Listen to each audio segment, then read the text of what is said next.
ಕತ್ತು ತಿರ್ಸೋಕ್ಕಾಗ್ತಿರಲಿಲ್ಲ, ಹಿಂಗೆ ತಿರ್ಸೋಕ್ಕಾಗ್ತಿರಲಿಲ್ಲ ಕತ್ತು. ಭುಜ ಹಿಂಗೆ ಅಂದರೆ ಭುಜ ಎತ್ತಕ್ಕಾಗಲ್ಲ, ನೀರು ಕುಡಿಯೋಕ್ಕಾಗಲ್ಲ ಕತ್ತು ಎತ್ತಿ. ಕತ್ತು ಹಿಂಗೆ ಮನ್ಕೊಂಡೆ ನಿದ್ದೆ ಮಾಡೋಕ್ಕಾಗ್ತಿರಲಿಲ್ಲ. ಯಾವ ಊರು ಅಂದರೆ? ತಿಪ್ಟೂರು ಸರ್. ತಿಪ್ಟೂರು. ಎಷ್ಟು ವರ್ಷದಿಂದ ಈ ಸಮಸ್ಯೆ? 2 ವರ್ಷದಿಂದ ಸರ್. ಅದು 2 ವರ್ಷದಿಂದ. ಡಾಕ್ಟ್ರ್ ಎಲ್ಲ ನೋಡಿ ಏನು ಹೇಳ್ತಾರೆ ಇದಕ್ಕೆ? ಡಾಕ್ಟ್ರ್ ನೋಡಿದ್ರೆ ಮೂಳೆ ಇದಾಗಿದೆ, ವ್ಯಾಚ್ ಆಗಿದೆ, ಮಾತ್ರ ಮೆಡಿಸಿನ್ ಕೊಡೋರು, ಆ ನೋವು ಕಮ್ಮಿ ಆಗೋದು, ಮತ್ತು ಮಾರನೇ ದಿವಸ ಮತ್ತೆ ನೋವು ಜಾಸ್ತಿ ಆಗೋದು. 2 ವರ್ಷದಿಂದ ತೋರಿಸ್ಕೊಂಡಿದ್ದೀರಿ. ಈಗ ನಿಮಗೆ ಆ್ಯಂಕಲೋಸಿಂಗ್ ಸ್ಪಾಂಡಲೋಸಿಂಗ್ ಅಂತ ಕರಿತೀವಿ. ಇದಕ್ಕೆ ಭಾಳ ಅಂದರೆ ಸ್ಟಿಫ್ನೆಸ್ ಇದೆ ಭಾಳ ಜಾಯಿಂಟು, ಹಾಗೆ ಮೇಲೆ ಕೆಳಗೆ ಆ ಕಡೆ ಈ ಕಡೆ ತಿರುಗೋಕ್ಕಾಗಲ್ಲ. ಇದೊಂಥರ ಆಟೋಇಮ್ಯೂನ್ ಡಿಸಾರ್ಡರು. ಸೊ ಇದಕ್ಕೆ ನಾವೀಗ ಟ್ರೀಟ್ಮೆಂಟ್ ಮಾಡ್ತಿದ್ದೀವಿ. ನೀವು ಮುಂಚೆಗಿಂತ ಬೆಟ್ರ್ ಅಂತೂ ಮಾಡಿಕೊಡ್ತೀವಿ. ಚೆನ್ನಾಗಿ ಮಾಡೋಣ. ದಿನನಿತ್ಯ ನಾವು ಹೇಳ್ದಂಗೆ ಫಾಲೋ ಮಾಡ್ತಾ ಬನ್ನಿ, ಒಳ್ಳೆಯದಾಗುತ್ತೆ.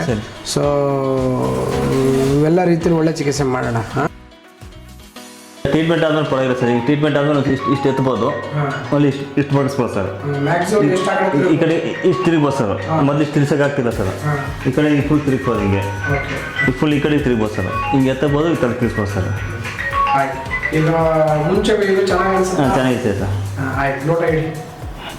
ನೋವು ಹೇಗಿದೆ? ನೋವು ಇದೆ ಸರ್, ಒಂಚೂರು ತಲೆ ಇದು ನೋವು ಜಾಸ್ತಿ ಇದೆ ಸರ್ ನನಗೆ. ಅಂದರೆ ಹಿಂಗೆ ಒಲ್ಲದು ಹಿಂಗೆ ಎದಕ್ಕಾಗಲ್ಲ ಸರ್, ಆ ಕಡೆ ಈ ಕಡೆ. ಮುಂಚೆ ಇರೋ ನೋವು ಈಗ ವ್ಯತ್ಯಾಸ ಐತೆ? ಹಂಗೈತೆ ಏನಾಯ್ತು, ವ್ಯತ್ಯಾಸ ಇದೆ. ಚೂರು ನಮ್ಗೆ ಕಮ್ಮಿ ಇದೆ ಸರ್.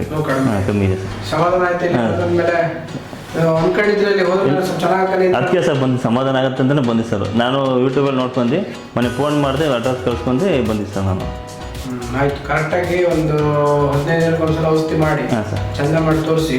ಇರೋದ್ರಲ್ಲಿ ಏನು ಬೆಸ್ಟ್ ಮಾಡ್ಬೋದು, definitely will do it. Okay, thank you.